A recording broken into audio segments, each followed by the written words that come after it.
ನಮಸ್ಕಾರ ರೀ ಎಲ್ಲರೂ ದೇವ್ರ ದಯದಿಂದ ಆರಾಮದಿರ ಅಂತ ತಿಳ್ಕೊಂಡೇನಿ. ತಮಗೆಲ್ಲರಿಗೂ ನಾನು ಜೈಸ್ ಕೈಜಿಗೆ ಸ್ವಾಗತ ಹೇಳ್ತೀನಿ ರೀ. ಇವತ್ತು ನಾನು ಮತ್ತೊಂದು ರೆಸಿಪಿನ ನಿಮ್ಗೆ ಮಾಡಿ ತೋರ್ಸಾಕತ್ತೀನಿ. ನಾ ಇವತ್ತು ಚಿಕನ್ ಬ್ರೆಸ್ಟ್ ಫ್ರೈ ಮತ್ತು ಮ್ಯಾಶ್ ಪೊಟ್ಯಾಟೊ ಮಾಡಿ ತೋರ್ಸಾಕತ್ತೀನಿ. ವಿಡಿಯೋನ ಎಲ್ಲೂ ಸ್ಕಿಪ್ ಮಾಡ್ಲಾರ್ದಂಗೆ ಪೂರ್ತಿ ನೋಡ್ರಿ, ಅಂದ್ರೆ ನಿಮ್ಗೆ ರೆಸಿಪಿ ಪೂರ್ತಿ ಗೊತ್ತಾಗ್ತೈತಿ. ಹಂಗಾರೆ ತಡ ಮಾಡೋದು ಬೇಡ, ಶುರು ಮಾಡೋಣ ಅಂತಾರ್ರಿ.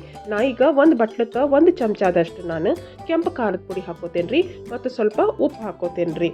ಅದಕ್ಕೆ 1 ಸಣ್ಣ ಚಮಚದಷ್ಟು ಜೀರಿಗೆ ಪುಡಿ, 1 ಸಣ್ಣ ಚಮಚದಷ್ಟು ನಾನಿಲ್ಲಿ ಹವಿಜ್ ಪುಡಿ ಹಾಕೋತೇನೆ ರೀ, ಮತ್ತು ಅರ್ಧ ಚಮಚದಷ್ಟು ಅರಿಶಿನ ಪುಡಿ ಹಾಕೋತೇನೆ ರೀ, ಮತ್ತು 1 ಚಮಚದಷ್ಟು ನಾನಿಲ್ಲಿ ಕಾಳು ಮೆಣಸಿನ ಕುಟ್ಟು ಪುಡಿ ಮಾಡ್ಕೊಂಡೇನಿ, ಅದನ್ನು ಹಾಕೋತೀನಿ. ಮತ್ತು 1 ಸಣ್ಣ ಚಮಚದಷ್ಟು ನಾನು ಅಲ್ಲ ಬೆಳ್ಳುಳ್ಳಿ ಪೇಸ್ಟ್ ಹಾಕೋತೇನೆ ರೀ. ಅರ್ಧ ಲಿಂಬೆ ಹಣ್ಣಿನ ರಸ ಹಾಕಿ ಎಲ್ಲಾನು ಸರಿ ತನಕ ಕೂಡಿಸ್ಕೋತೇನೆ ರೀ.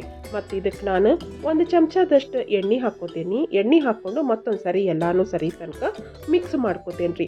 ಇಲ್ಲಿ ನಿಮ್ಗೆ ಪೇಸ್ಟ್ ಗಟ್ಟಿ ಅನ್ನಿಸ್ತಂದ್ರೆ ನೀವು ಇನ್ನೂ ಸ್ವಲ್ಪ ಲಿಂಬೆ ಹಣ್ಣಿನ ರಸನೋ ಅಥವಾ ಸ್ವಲ್ಪ ಎಣ್ಣೆನೋ ಹಾಕಿ ಅಡ್ಜಸ್ಟ್ ಮಾಡ್ಕೊರಿ. ನಿಮ್ಗೆ ಎಷ್ಟು ಗಟ್ಟಿ ತೆಳು ಬೇಕು ಅಷ್ಟು ಮಾಡ್ಕೊರಿ. ನಾನೀಗ ಇಷ್ಟು ಗಟ್ಟಿನ ರೆಡಿ ಮಾಡ್ಕೊಂಡೇನಿ ರೀ. ಇಲ್ಲಿ ನಾನು ಚಿಕನ್ ಬ್ರೆಸ್ಟ್ ಪೀಸನ್ನು ಸ್ವಚ್ಛಾಗಿ ತೊಳ್ಕೊಂಡು ಚಾಕುಲಿ ಹಿಂಗೆ ಕಟ್ ಮಾರ್ಕ್ ಮಾಡ್ಕೊಂಡೇನಿ ರೀ. ಯಾಕಂದ್ರೆ ಮಸಾಲೆ ಸರಿ ತನಕ ಹೀರ್ಕೋಬೇಕಲ್ರಿ, ಅದಕ್ಕೆ ಹಂಗೆ ಕಟ್ ಮಾರ್ಕ್ ಮಾಡಿ ಎರಡೂ ಕಡೆಗೂ ಮಸಾಲೆ ಸರಿ ತನಕ ಹಚ್ಚಿ 30 ನಿಮಿಷ ಅದನ್ನು ನೆನೆಸಾಕ ಇಟ್ಕೊಂಡ್ಬಿಡ್ತೇನೆ ರೀ. ಈಗ ನಾನು 2 ಆಲೂಗಡ್ಡಿನ ಹಣ್ಣಾಗಿ ಕುದಿಸ್ಕೊಂಡೇನಿ ರೀ. ಕುದಿಸ್ಕೊಂಡು ಹಿಂಗೆ ಸೋಸೋದಿರ್ತೈತಲ್ರಿ, ಅದ್ರೊಳಗೆ ಚಮಚಲ್ಲಿ ಹಾಕಿ ಅದನ್ನು ಸರಿ ತನಕ ಪ್ರೆಸ್ ಮಾಡಿದ್ರೆ ಆಲೂಗಡ್ಡಿ ಹಿಂಗೆ ಸೋಸ್ಕೊಂಡು ಬಂದುಬಿಡ್ತೈತೆ ರೀ. ಇದು ಸೋಸೋ ಉದ್ದೇಶ ಏನಂದ್ರೆ ನೋಡ್ರಿ, ಹಿಂಗೆ ಸ್ಮೂತಾಗಿ ಸಾಫ್ಟಾಗಿ ಬರ್ತೈತಿ ನೋಡ್ರಿ. ಈಗ ರೆಡಿ ಆಗೈತಿ. ಈಗ ನಾನು ಒಂದು ಪ್ಯಾನನ್ನು ಇಟ್ಕೊಂಡೇನಿ. ಅದಕ್ಕೆ ಒಂದು ಸ್ವಲ್ಪ ಬೆಣ್ಣೆ ಹಾಕ್ತೇನೆ ರೀ. ಬೆಣ್ಣೆ ಸ್ವಲ್ಪ ಕಾದ್ಮೇಲೆ ಅದಕ್ಕೊಂದು ಅರ್ಧ ಚಮಚದಷ್ಟು ನಾನು ಬೆಳ್ಳುಳ್ಳಿನ ಸಣ್ಣಗೆ ಹೆಚ್ಕೊಂಡೇನಿ. ಅದನ್ನು ಹಾಕ್ಕೊಂಡು 1 ನಿಮಿಷ ಅದನ್ನು ಬೆಣ್ಣೆ ಒಳಗೆ ನಾನು ಹುರ್ಕೋತೇನೆ ರೀ.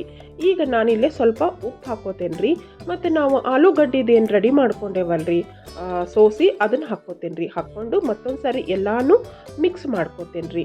ಈಗ ನಾನು ಇದಕ್ಕೆ ಅರ್ಧ ಕಪ್ನಷ್ಟು ಹಾಲು ಹಾಕ್ಕೋತೇನೆ. ಹಾಲು ಹಾಕ್ಕೊಂಡು ಎಲ್ಲಾನು ಸರಿ ತನಕ ಮತ್ತು ನಾನು ಮಿಕ್ಸ್ ಮಾಡ್ಕೋತೇನೆ ರೀ. ಒಂದು ಸ್ವಲ್ಪ ಅದು ಗಟ್ಟಿ ಹಾಕ್ಬೇಕ್ರಿ, ಎಲ್ಲ ಕೂಡ್ಕೋಬೇಕ್ರಿ. ನೋಡ್ರಿ ಈಗೆಲ್ಲ ಕೂಡ್ಕೊಂಡೈತಿ. ಈಗ ನಾನು ಇದಕ್ಕೆ ರೆಡ್ ಚಿಲ್ಲಿ ಫ್ಲೇಕ್ಸ್, ಆರಿಗ್ಯಾನೋ ಮತ್ತು ಚೀಸನ್ನು ಹೆರಜಿ ಹಾಕ್ಕೋತೇನೆ.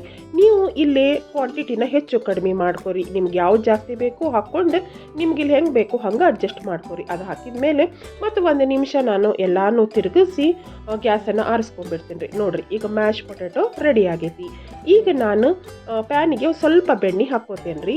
ಒಂದು 4ರಿಂದ 5 ಬೀನ್ಸ್, ಎಳೆ ಬೀನ್ಸನ್ನು ಸ್ವಚ್ಛಗೆ ತೊಳ್ಕೊಂಡು ಅದನ್ನು 1 ನಿಮಿಷ ಫ್ರೈ ಮಾಡ್ಕೋತೇನೆ ರೀ. ಅದಕ್ಕೆ ಉದ್ದುದ್ದಾಗಿ ಕ್ಯಾರೆಟ್ ತೆಳ್ಳಗೆ ಉದ್ದಕ್ಕೆ ಹೆಚ್ಕೊಂಡು ಹಾಕ್ಕೊಂಡು ಅದನ್ನು ಫ್ರೈ ಮಾಡ್ಕೋತೇನೆ. ಮತ್ತು ಬ್ರೋಕ್ಲಿದು 1-3 ಪೀಸನ್ನು ಹಾಕ್ಕೊಂಡು ಫ್ರೈ ಮಾಡ್ಕೋತೇನೆ ರೀ. ಅದಕ್ಕೆ ಸ್ವಲ್ಪ ಕಾಳು ಮೆಣಸಿನ ಪುಡಿ ಮತ್ತು ಸ್ವಲ್ಪ ಚಾಟ್ ಮಸಾಲ ಹಾಕ್ಕೊಂಡು ಅದನ್ನು 1 ನಿಮಿಷ ಸಣ್ಣ ಉರಿ ಒಳಗೆ ಫ್ರೈ ಮಾಡಿಕೊಂಡು ಸಪ್ರೇಟಾಗಿ ತೆಗೆದು ಇಟ್ಕೋತೇನೆ ರೀ. ಈಗ ಚಿಕನ್ ಬ್ರೆಸ್ಟ್ ಫ್ರೈ ಮಾಡೋಣ ಅಂತ ಬರ್ರಿ. ಈಗ ನಮ್ಮ ಪ್ಯಾನಿಗೆ 1 ಟೇಬಲ್ ಸ್ಪೂನಷ್ಟು ಬೆಣ್ಣೆ ಹಾಕ್ಕೊಂಡೇನಿ ರೀ. ಈಗ ನಾನು ಚಿಕನ್ ಬ್ರೆಸ್ಟನ್ನ ಇದಕ್ಕೆ ಹಾಕ್ಕೋತೇನೆ ರೀ. ನಾವೇನು ಮ್ಯಾರಿನೇಷನ್ ಮಾಡಿರ್ತೇವಲ್ರಿ ಅದನ್ನು ಹಾಕ್ಕೊಳ್ಳೋಣಂತ್ರಿ. ಹಾಕ್ಕೊಂಡು ಒಂದು ಸ್ವಲ್ಪ ಮುಚ್ಚಳ ಮುಚ್ಚಿ 3ರಿಂದ 4 ನಿಮಿಷ ಸಣ್ಣ ಉರಿ ಒಳಗೆ ಬಿಟ್ಬಿಡೋಣಂತ್ರಿ. ಈಗ ನೋಡ್ರಿ ಇದು ಇಷ್ಟು ಫ್ರೈ ಆಗೈತಿ. ಎರಡೂ ಕಡೆಗೂ ಹಿಂಗೆ ಫ್ರೈ ಆಗ್ಬೇಕ್ರಿ. ಹಂಗೆ ನೀವು ಮತ್ತೊಂದು ಕಡೆನೂ 2ರಿಂದ 3ರಿಂದ 4 ನಿಮಿಷ ನೀವು ಇಟ್ಕೊಂಡು ಫ್ರೈ ಮಾಡ್ಕೊರಿ. ನೋಡ್ರಿ ಚಿಕನ್ ಬ್ರೆಸ್ಟನ್ನ ಸರಿಯಾಗಿ ಫ್ರೈ ಮಾಡ್ಕೊರಿ. ಎರಡೂ ಕಡೆನೂ ಸರಿ ಫ್ರೈ ಆದ್ಕೊಳ್ಳೇನು ನೋಡ್ರಿ ಈಗ ಚಿಕನ್ ಬ್ರೆಸ್ಟದ ಫ್ರೈ ರೆಡಿ ಆಗೈತಿ. ಚಿಕನ್ ಬ್ರೆಸ್ಟ್ ಫ್ರೈ ಮತ್ತು ಮ್ಯಾಶ್ ಪೊಟ್ಯಾಟೊ ರೆಡಿ ಆಗೈತ್ರಿ. ನೀವು ಈ ರೆಸಿಪಿ ಟ್ರೈ ಮಾಡಿರಿ, ಹೆಂಗಾಗೈತಿ ಅಂತ ನನಗೆ ಕಮೆಂಟ್ ಮಾಡಿ ತಿಳಿಸ್ರಿ. ರೆಸಿಪಿ ಇಷ್ಟ ಆತಂದ್ರೆ ಲೈಕ್ ಮಾಡಿರಿ. ನನ್ನ ಚಾನಲನ್ನು ಸಬ್ಸ್ಕ್ರೈಬ್ ಮಾಡೋದನ್ನು ಮರೆಯೋಕ್ಕೆ ಹೋಗ್ಬೇಡ್ರಿ. ದೇವ್ರು ನಿಮ್ಗೆ ಒಳ್ಳೆ ಆರೋಗ್ಯ ಕೊಡಲಿ ಅಂತೇಳಿ ಹಾರೈಸ್ತೀನಿ. ಈ ವಿಡಿಯೋನ ಕೊನೆ ತನಕ ನೋಡಿರಿ. ನಿಮಗೆಲ್ಲರಿಗೂ ನನ್ನ ಹೃದಯಪೂರ್ವಕವಾದಂಥ ಧನ್ಯವಾದಗಳನ್ನು ಹೇಳ್ತೀನಿ. ಮತ್ತೊಂದು ರೆಸಿಪಿಯೊಂದಿಗೆ ಮತ್ತೆ ನಾನು ನಿಮಗೆ ಭೇಟಿ ಆಗ್ತೀನಿ. ಅಲ್ಲಿವರೆಗೂ ನಮಸ್ಕಾರ ರೀ.